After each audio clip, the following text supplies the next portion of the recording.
Hello, and welcome to the Miracle of Motherhood. Today's story is for every mom who has ever felt alone, afraid, or like she had to be everything to everyone. Today's guest went from leaving an abusive marriage to discovering she was pregnant, without a car, without a job, or a home. She battled preeclampsia twice, survived crippling postpartum anxiety and depression, found help through therapy and faith, and later watched her husband lovingly adopt her daughter. This is a conversation about healing, choosing hope, and building a safe, love filled home from the ground up. If you need a reminder that you're not the only one and that the hard seasons won't last, this episode is for you. So let's dive in. Welcome to the Miracle of Motherhood. Cherish every season of the journey. With your host, Carrie Ferris. Please subscribe to join our community. Hi, welcome to the Miracle of Motherhood. Why don't you introduce yourself to us? Hi, I'm Elizabeth Patridge. I am 34. I just turned 34 last Saturday. So Happy birthday. thank you. I feel a little old, but I am a mom to 2 kids and I am a wife.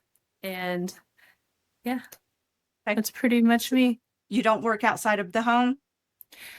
I technically work as a nanny. So I take my kids with me and we actually homeschool my daughter while we're at work. And I take care of 2 other kids Monday through Friday. So I feel like a stay-at-home mom, but I also work outside of the home. So it's like a weird dynamic because sometimes the kids will actually come to me or I genuinely feel like a stay-at-home because I have my kids 24/7. 24/7. And that's the best They way even to sleep put it with me. Yeah. sometimes. They're just with me all the time. Awesome. So you said you have 2 children. What are their age ranges? My oldest is 6. She is a Spitfire. I say she's 6 going on 30 because her vocabulary is like an adult. She can sit and have the most interesting conversations about anything and everything. And then I have a 1-year-old who I think he's just like the cutest thing ever. I love it when he runs. Walking, huh? He started walking at 7 months. So he's the one that came in to see you. Yeah. The little guy. Yeah, he's not little anymore. It happens so fast. I know. So how old were you when you had your first child? See, I knew you were going to ask that. And then in my mind, I think I was one age, but then my husband was like, no, you're actually this age. I believe, and I could be wrong. So if I'm wrong, I'm sorry. But I got pregnant in 2018 and had her in 2019. Yeah, I thought I was 28 when I had her, but I think I was 27. So somewhere in there. Was it close to your birthday? Yeah. Yeah. It was all a blur. It's all a blur. Awesome. So do you have a birth story for either one of them that you would like to share? Girl, it was interesting. I was previously married. I got married around 24, and it was a difficult situation. I went through things that I didn't think I would ever go through. And I just typically don't talk about the both. I feel like I've blocked that out. I feel like it was another lifetime. And there was like a lot for me to go through. And I ended up pregnant after I had left that situation. And so I was faced with trying to heal from those things that I went through. And then all of a sudden I'm faced with, here's a baby. So my pregnancy was filled with a lot of uncertainty. I was technically homeless and my car broke down, so I lost my job. And it was probably one of the hardest times of my life. And then, yeah. And after I had her, I had to be induced because I developed preeclampsia. So I ended up being induced at 37 weeks, I believe. And labor and delivery weren't terrible, but my body just didn't react to pregnancy very well either time. It was stressful on me physically, and I think that kind of with my first one, I think that's what triggered my postpartum anxiety and depression so much. With my second one, I didn't have a bad pregnancy because I had my current husband and his family had really helped and everything like that. And I had a support system. So I think that made a difference in my personal life. I ended up being induced with both pregnancies because of preeclampsia, so I didn't handle pregnancy well. But my birth stories, I feel like were pretty different, like on polar ends, because with my daughter, I was going through a lot of personal things and I was struggling. And then with my son, I was able to enjoy the pregnancy as much as you can when you're physically like Not enjoying it. uncomfortable. Yeah. So I think that had a lot to do with it. And then with my first pregnancy, I developed severe postpartum anxiety and severe postpartum depression. But with my second, I didn't have that. So I'm grateful. I'm very grateful that you didn't have it with your second one. Would you mind going into a little bit of how the postpartum depression and anxiety showed up for you and what you did to help with those feelings? I'd always struggled with depression on some level just due to my childhood, like my home life as a child, and then my first marriage where there was a lot going on. So I could recognize the symptoms of depression like creeping in, but then all of a sudden I was faced with a lot of fear and anxiety. Like I didn't want to leave my house and I didn't want anyone to touch my baby. Like I felt like I had to do everything or it wasn't going to be done right. I would take her to children's hospital. And that could be like new mother anxiety or something because I didn't really have anything to bounce it off of anybody. I felt isolated and alone. So I was very fearful over everything. And the anxiety morphed into severe anxiety, like where I was physically getting sick. And it was definitely affecting my mental health to the point where I sought help. So I ended up calling my insurance company and I was like, hey, I feel like I need to speak with someone. So I'm very grateful. It lasted for about a year after my first one. So it got rough. But with therapy and I found spirituality. I wouldn't necessarily say religion, but I did find my own way of praying and meditating and finding balance that helped. And I was able to get out of it within about a year. That's amazing. I'm so glad you got help. And then women who don't recognize that postpartum anxiety is a thing. Right. That's something that I try to tell my clients every time they come in. You need help. Like, this is real. And that's, And oh, go ahead, please. no, I was just saying, I think that it's very important for women to know that it is a real thing. And that if you are suffering from either the depression side of it or the anxiety side of it, or both, I had both with several of mine. And there's nothing wrong with getting help. For sure. Yeah, I wanted to seek out help because I knew that if I didn't, then my firstborn wouldn't have the life that I wanted her to have because it was getting to the point where I didn't want her to go spend time with anyone or leave the house or anything like that. Every single moment of the day was just so consumed with crippling anxiety, and I had to get help. Yep. I've totally been there myself. Yeah, Getting help was the very best thing for for everybody sure. in my household because I could not look at anything without seeing the very worst thing that could possibly happen. Oh, 100%. And Yeah. it was it's devastating to live in a sense of fear every second of every day, and not And knowing it's so why. consuming. Like Yeah. every thought, every single thought. You can see your kid walking down a sidewalk, and all you can think about is them falling and hurting themselves in the worst ways. Yes.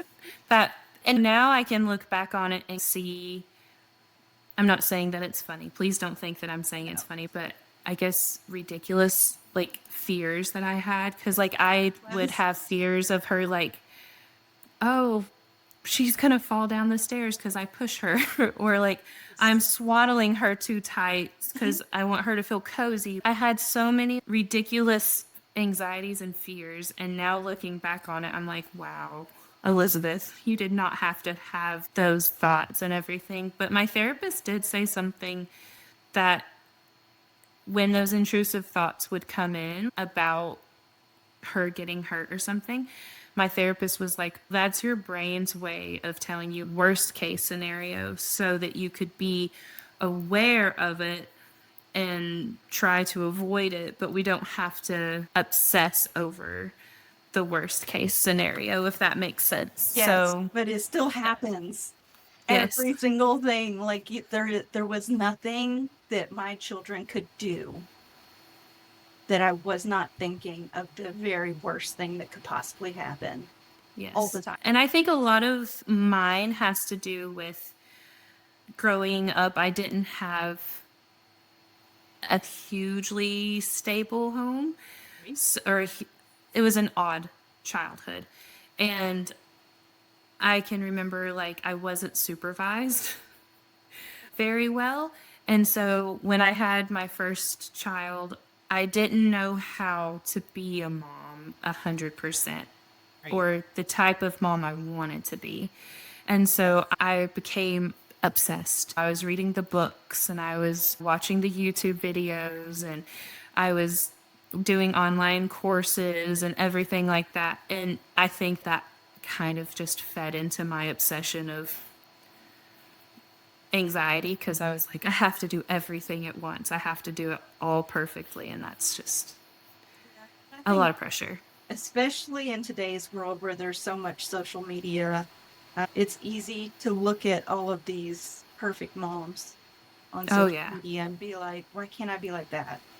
Why aren't my children like this or like that? Oh, yeah. So there's a lot of that comparison and that self-judgment that comes into play with that anxiety and that depression.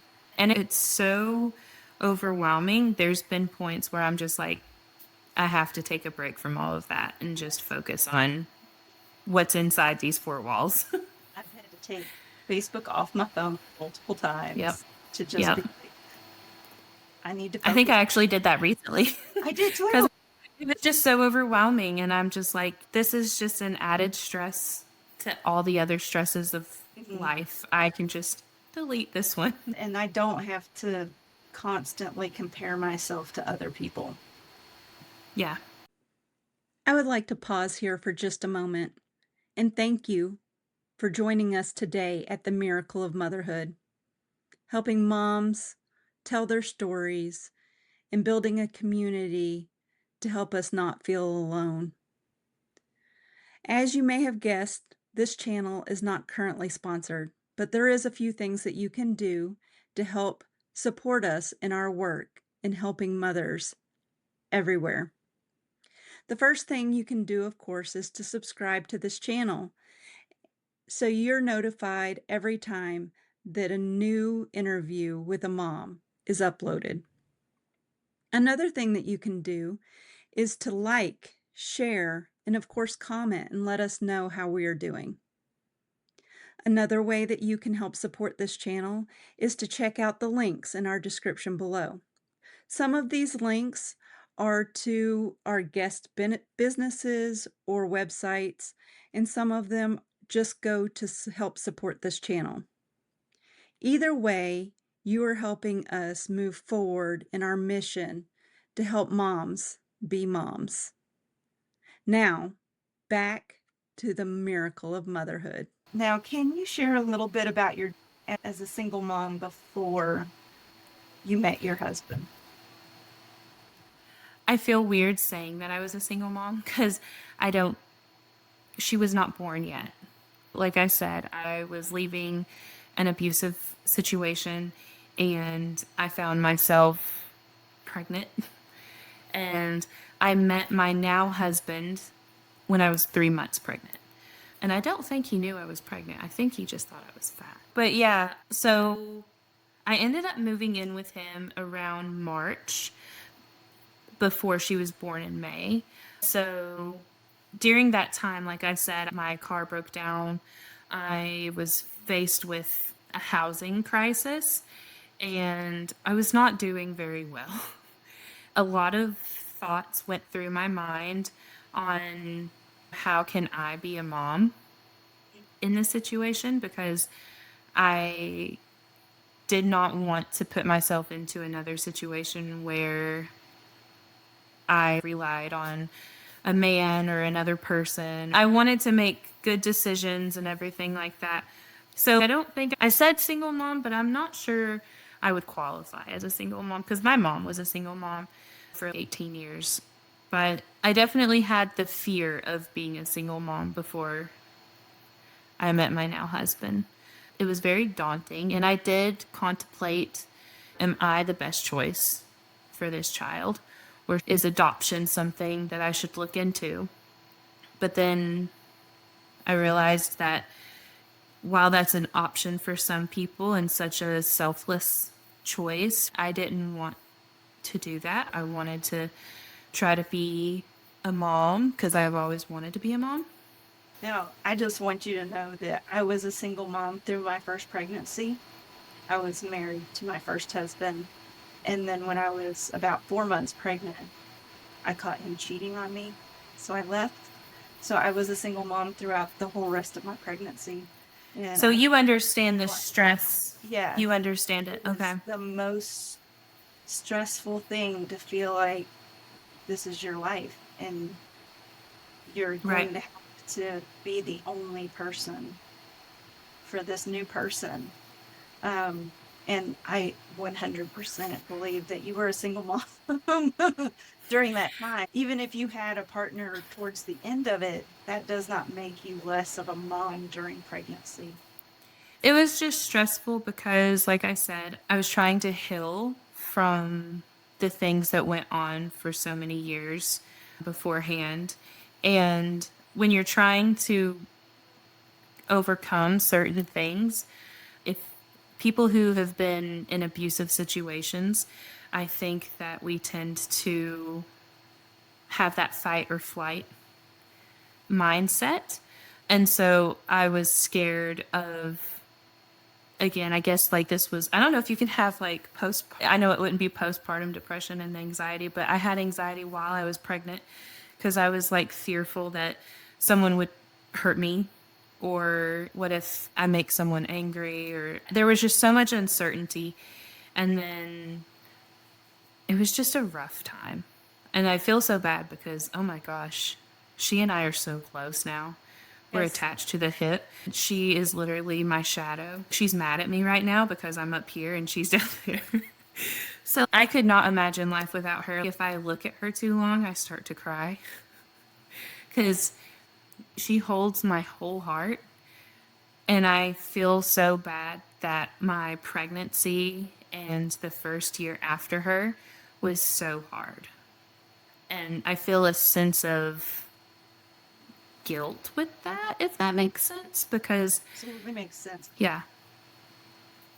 I'm glad you understand where I'm coming from because I feel like I'm not a very eloquent speaker. I ramble and I'm like, oh, this. I'm not sure how to express myself 100% sometimes. understand because that is exactly how I felt with my first. And my Yeah. first is my oldest daughter. And I mean, she's 28 now, but I very much remember I drew paintings and I wrote poems to her, and she was like my hero Yeah. because she survived me. Girl, I tell my daughter the same thing. I tell her, I'm like, I'm so glad that you chose me to be your mom.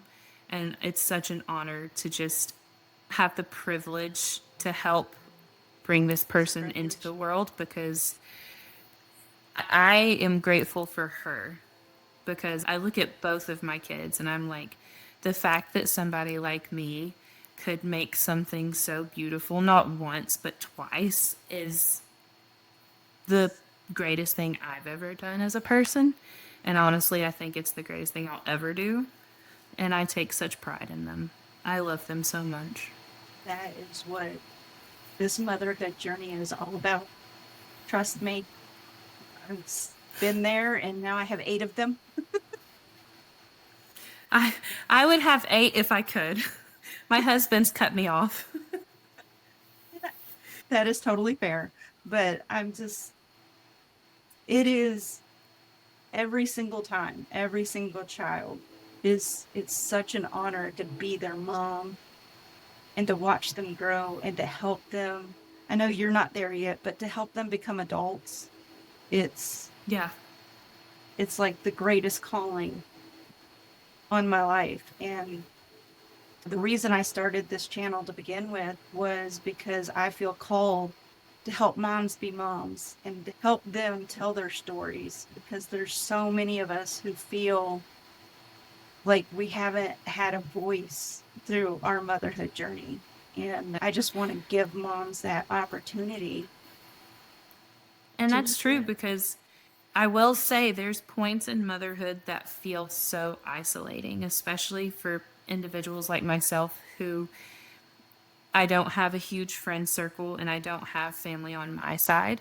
And so I the people I know are very limited, so having that like support of a family, even if it's not your biological family, I love the idea of just helping somebody through a story.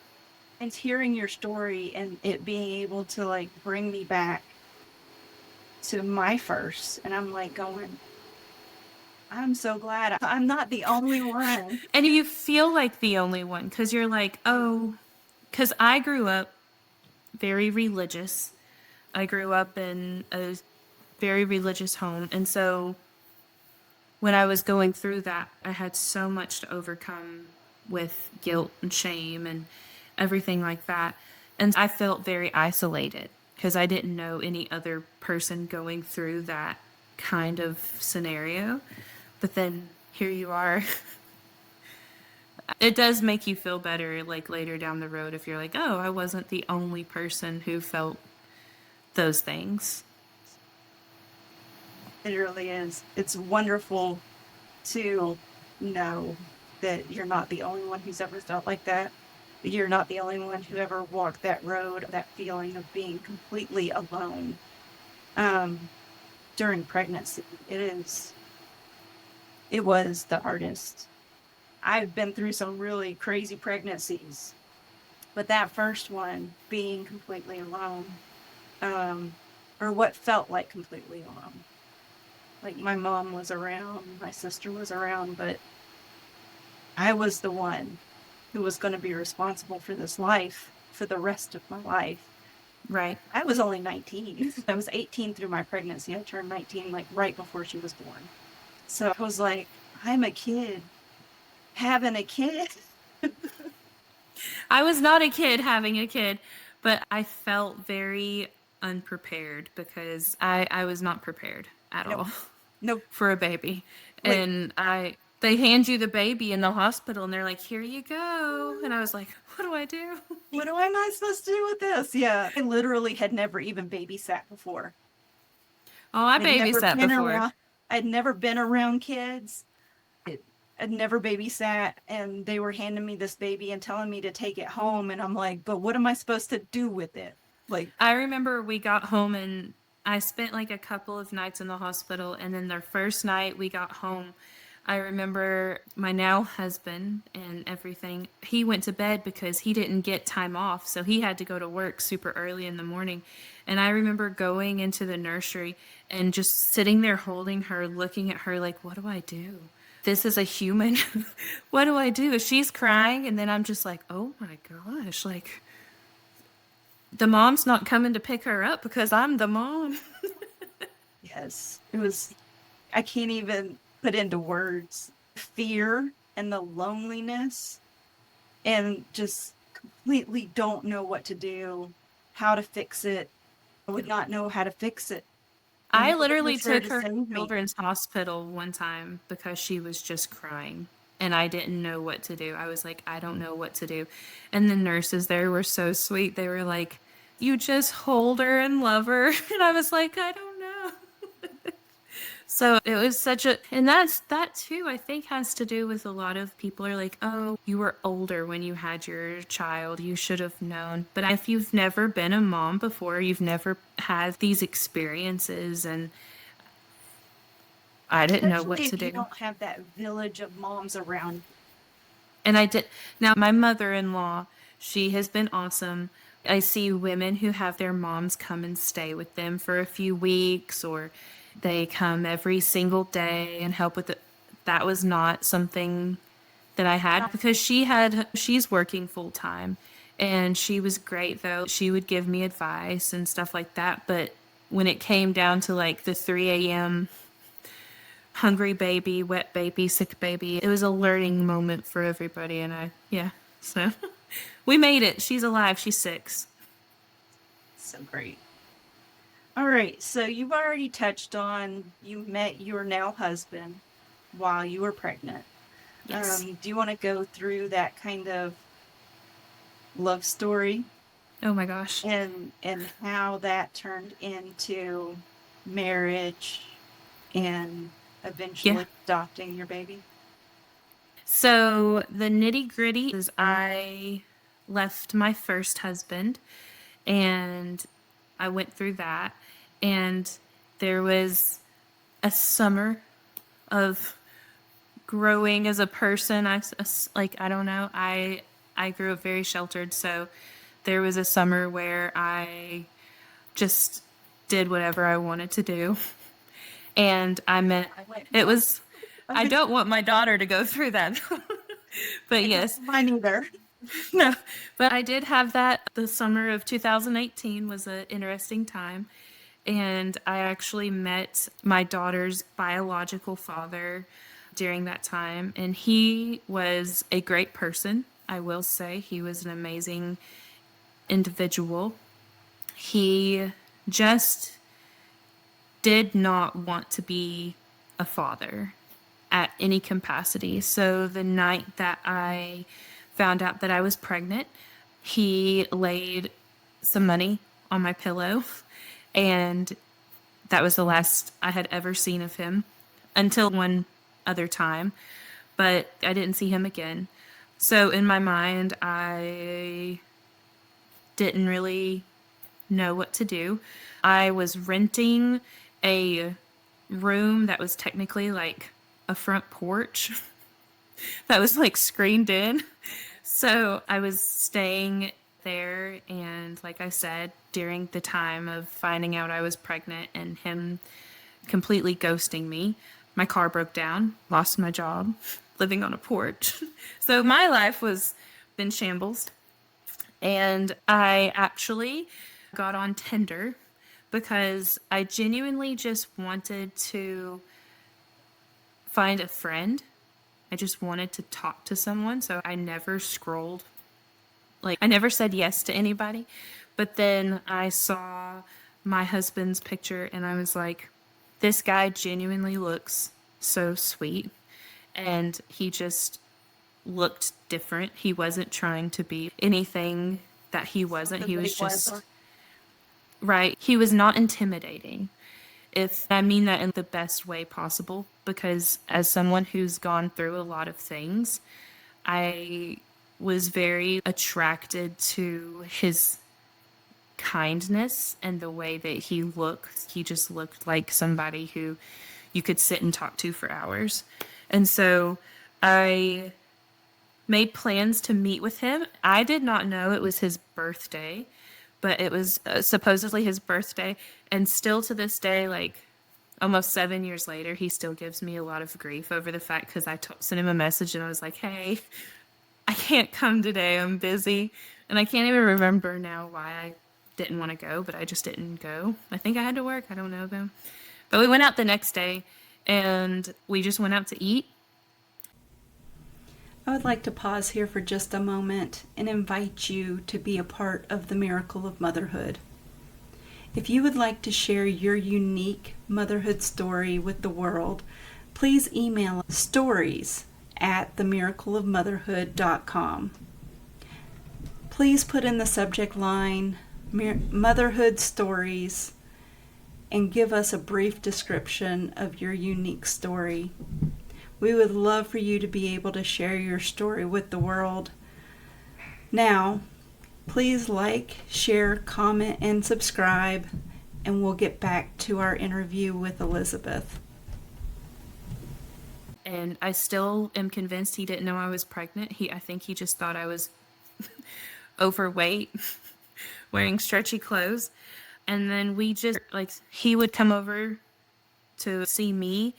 And then one day he was like, do you want to come over and see my house? And I was like, sure. And I just never left. I ended up going and getting my cat and then just moving in.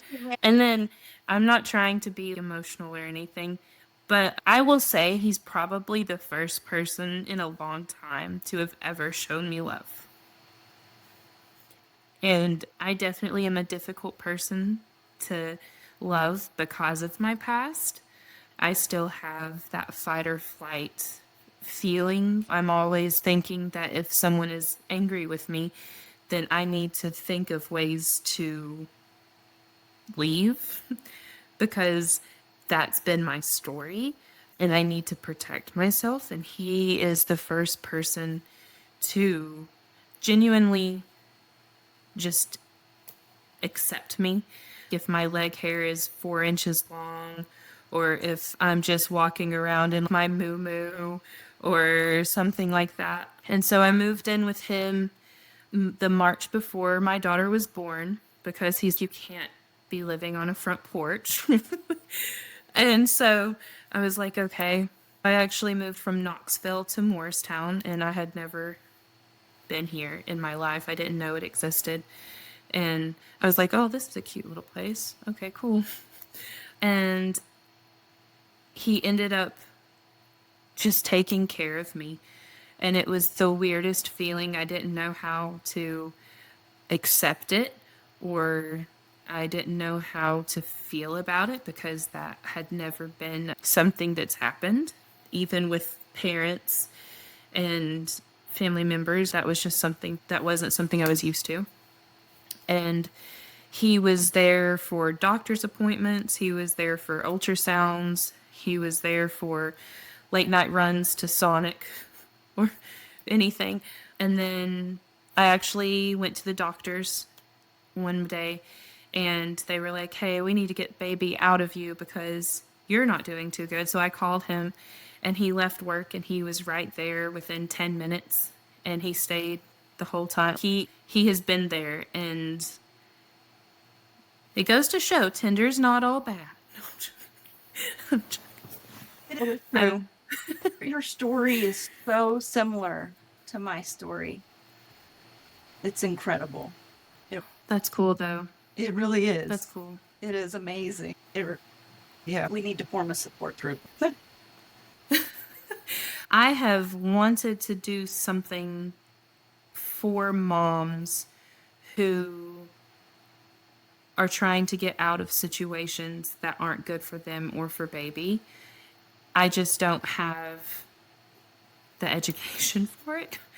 So I'm trying. I love the thought of making a support group because in my situation, yes, I had Ryan, who was amazing.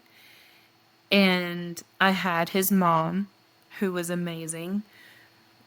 Times we need more than just our spouse or something, because other women who have been through things similar to what we're going through, I think can understand on a different level than someone who just is showing empathy because, oh, that would be a hard thing to go through. But if you've been through it and, hey, I understand what you're saying, it's different.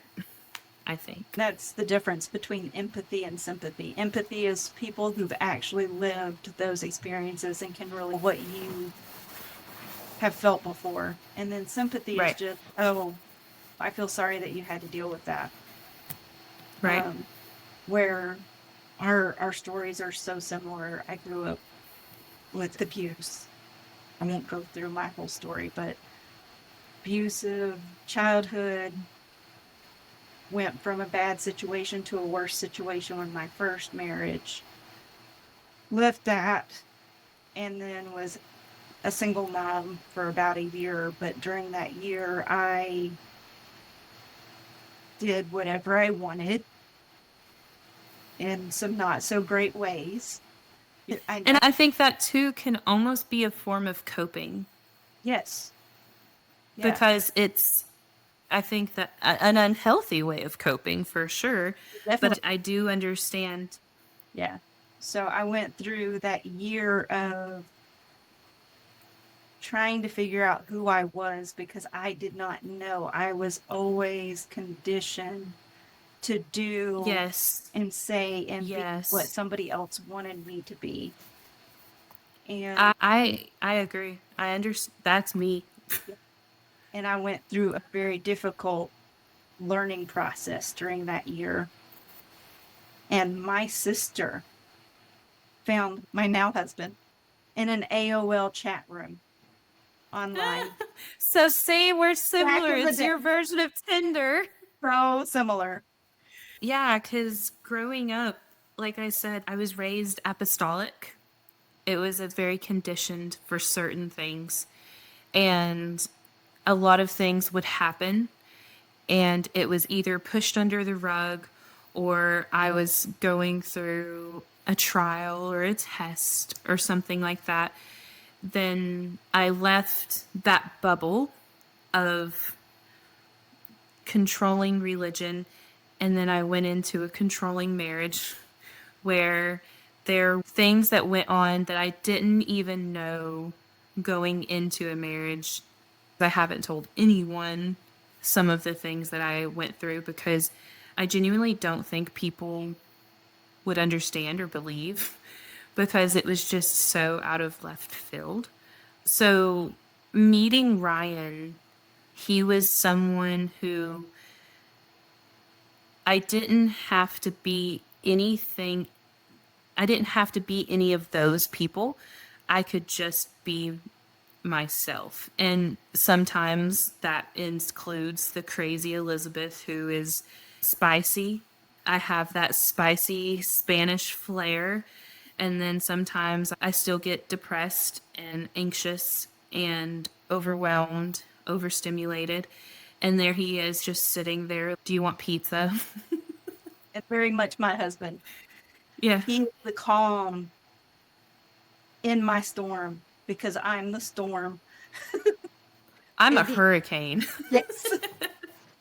And he's what keeps us all balanced because if it Yeah. wasn't for him, because of all of the trauma growing up and through all of my crazy, we those first couple of years were, I don't know why he stayed. I don't know either. But he has.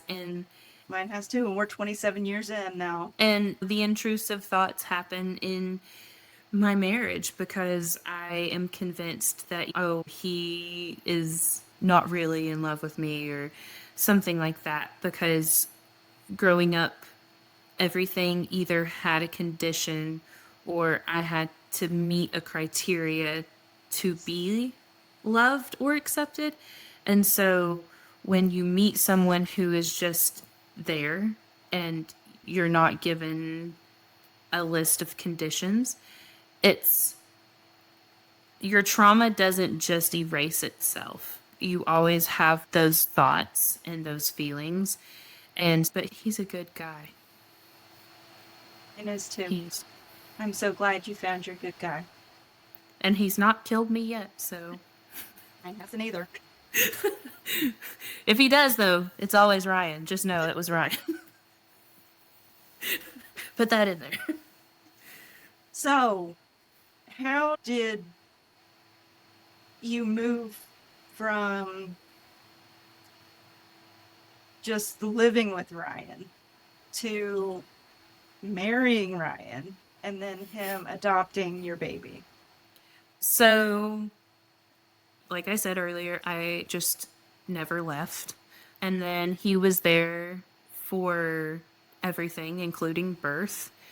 And so it wasn't a huge leap for us to be like, oh, it makes sense to get married. We've never been super financially off. So one day we just decided that we would go to a little chapel up in Sevierville and we just got married. It was just the two of us. I wore jeans, he wore jeans. And then afterwards, I think we just went out to eat or something. It was just a thing where we're married now. It wasn't even announced or anything like that because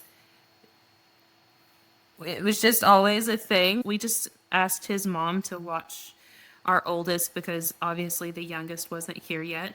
And she's, yeah, what are you guys doing? And we're like, oh, we're going to go get married. It just makes sense. Like I said, my daughter's biological father, he never had any kind of contact with us or anything like that.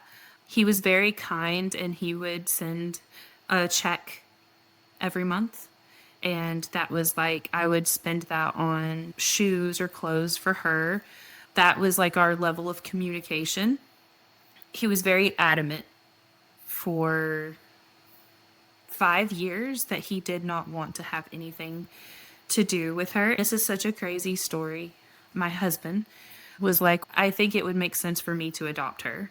If something happened to me, he wanted her to be okay, and vice versa. I wanted her to know, hey, this is your dad. Her biological father, I hadn't seen in 5 years. And I was working at a daycare at the time. And we were supposed to go, I can't remember the day. I'm going to just say Friday because that just makes sense to me, but it probably wasn't a Friday. But I was supposed to go that Friday, and that was when the adoption was supposed to happen. And I was at work that Thursday. And I took the kids outside, and I look up, and there's her biological father working on the AC unit at my job.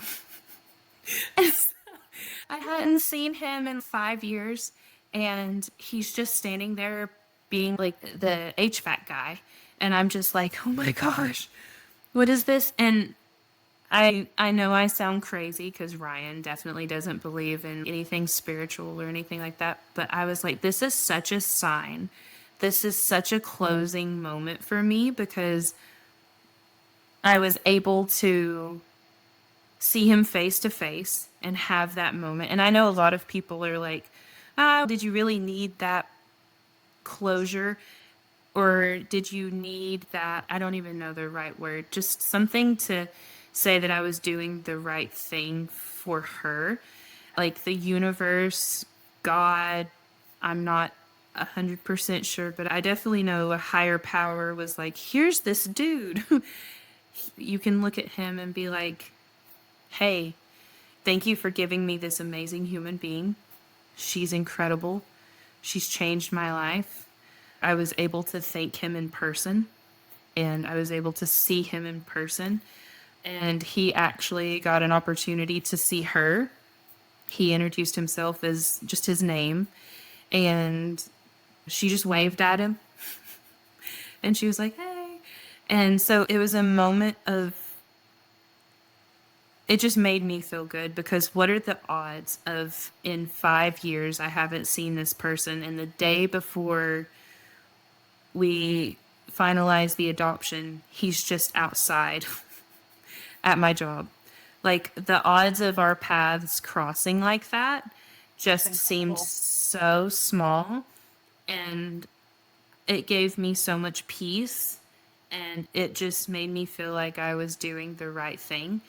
We went the next day and we got the adoption finalized. And then we went to Chuck E. Cheese to celebrate. She was more excited about Chuck E. Cheese than she was the adoption. And she knows she's adopted. I'm not sure what that means for her in her mind at 6 years old. So later on, I know that my husband has had concerns about that conversation like down the road. But for us, it just made sense because my husband stepped into that father role. And to me, he was just always dad. It wasn't a question or am I doing the right thing or anything like that. He's just always been there. Again, that is such an incredible story. Yeah. And it was like, wow. So I haven't seen this person in 5 years, and this person has, to be honest, he caused me a lot of heartache and a lot of fear because I was left with the thought of, oh, I have a human and you're gone.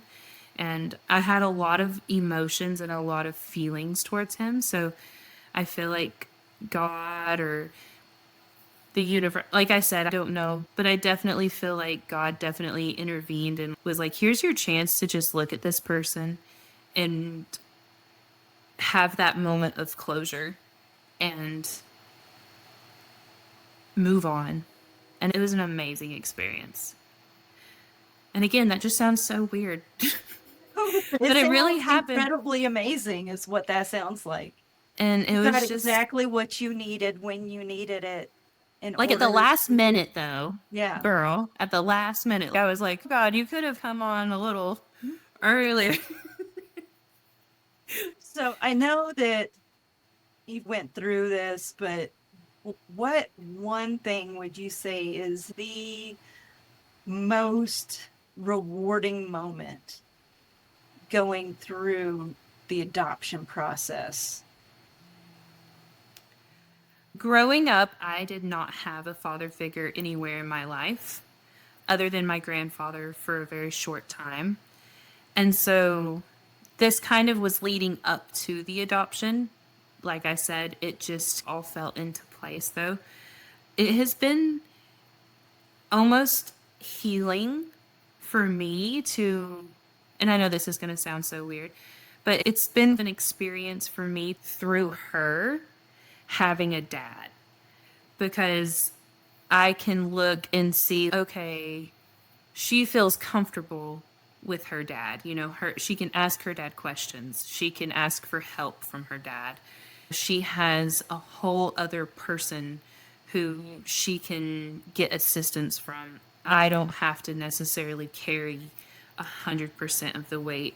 And when I watch them do things together, it's such a healing thing for me to be like, oh, she's going out to the movies with her dad, or they're having a daddy daughter day, or something like that. And where it's completely natural for her, she doesn't know anything different. For me, it's an experience to watch that. And the fact that he was willing to go before a judge and take on the responsibility of a human and say, I do love this person and I want to take on the responsibility for their existence. It's just been really cool to see that someone who isn't biologically related choose to love unconditionally, and it's just cool. And I will say, she has him snowed.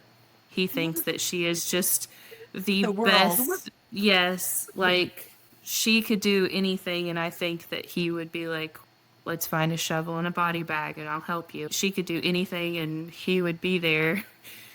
She is a lucky kid. That's amazing.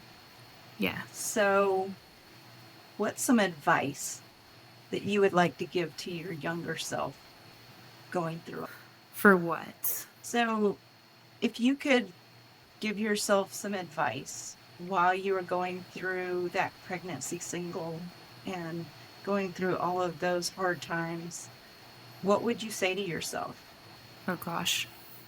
I feel like those moments where you feel like you have no options or that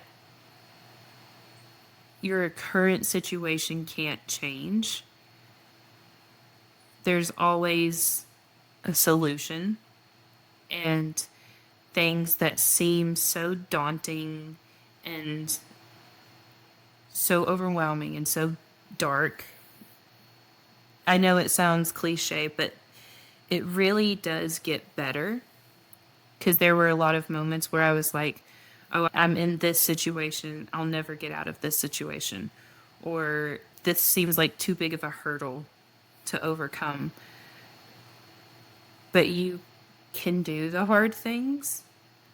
And when it comes to having kids, I think that your strength is amplified and you're faced with the keep going because you have two little people looking up at you. And it really does get better. You can't allow other people's actions to dictate your whole life.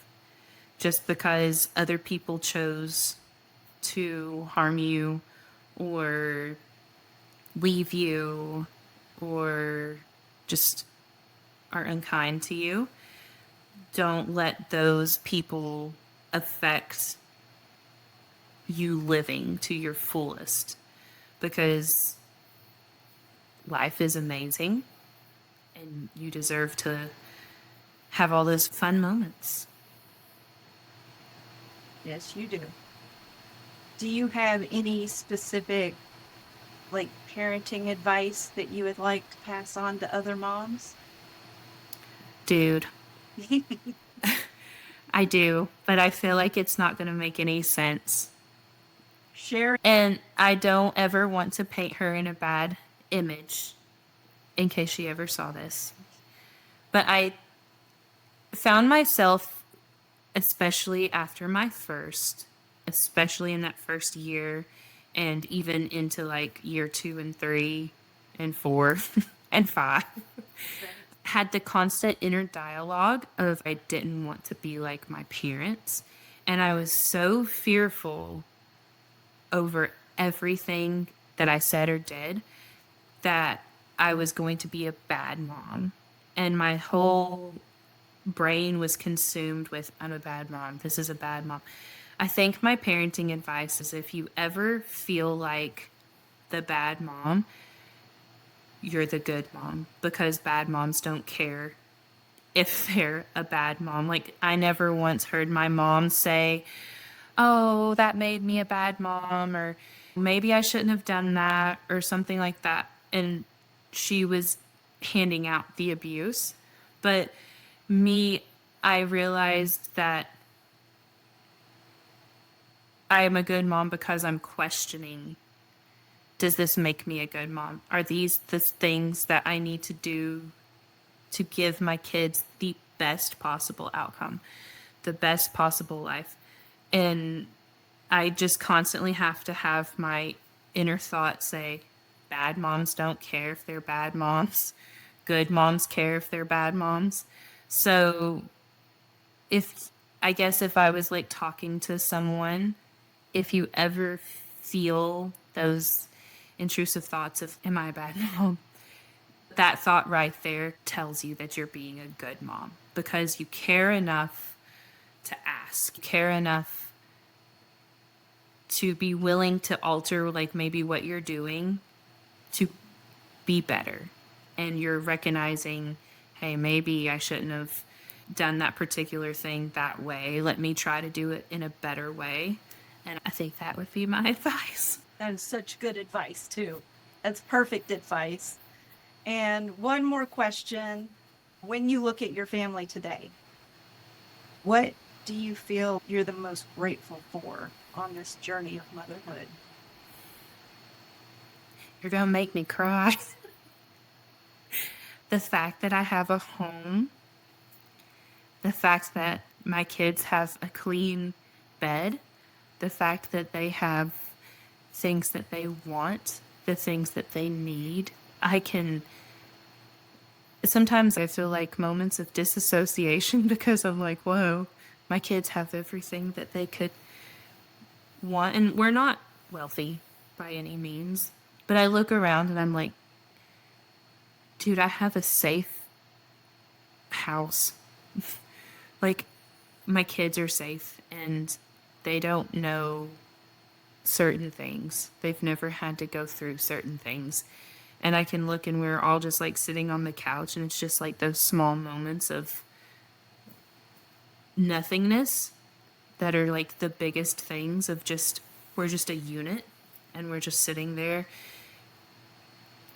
existing.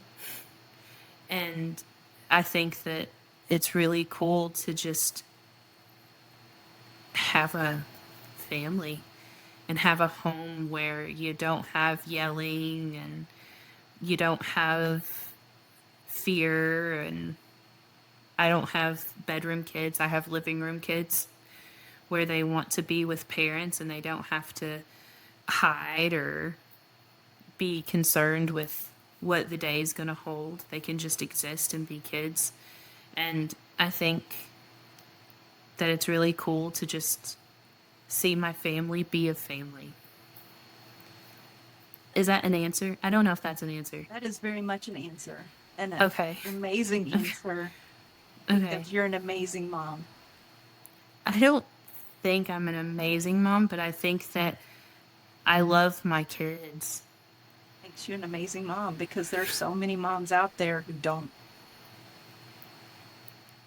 And I will say this, and then I know we probably have to go.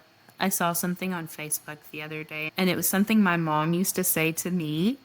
I hope one day when you're older, you have a daughter just like you, so you can understand like how bad of a kid you were or how difficult you were or something. And I saw that on Facebook and I was like, dude, did my mom write this?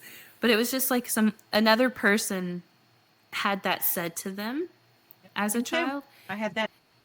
And I look and I'm like, my daughter has different features than I do, but I see myself in her and I see the unbroken version of myself, if that makes sense. I see the version of what I could have been. And I'm like, dude, you were so lucky to have had that and you didn't want it. And now I have the privilege of having it and I treasure it more than anything. And both my kids, I wouldn't change any of them. My son, though, came out looking just like my husband. That happens sometimes. I was like, dude, there's not 1 ounce of me in you. There is, and eventually it will come out. Trust me. I think he has my thumbs. There'll be more. Will Kid. be more. Poor kid. But yes, thank you for this opportunity. I appreciate it. I know my story's kind of weird, but Your story is amazing, just like you are. And I want to thank you so much for being on the Miracle of Motherhood with us today and sharing your incredible story with us. Thank you. thank you. Thank you for having me and thank you for doing this. Please like, share and comment. Subscribe for more Miracle of Motherhood stories.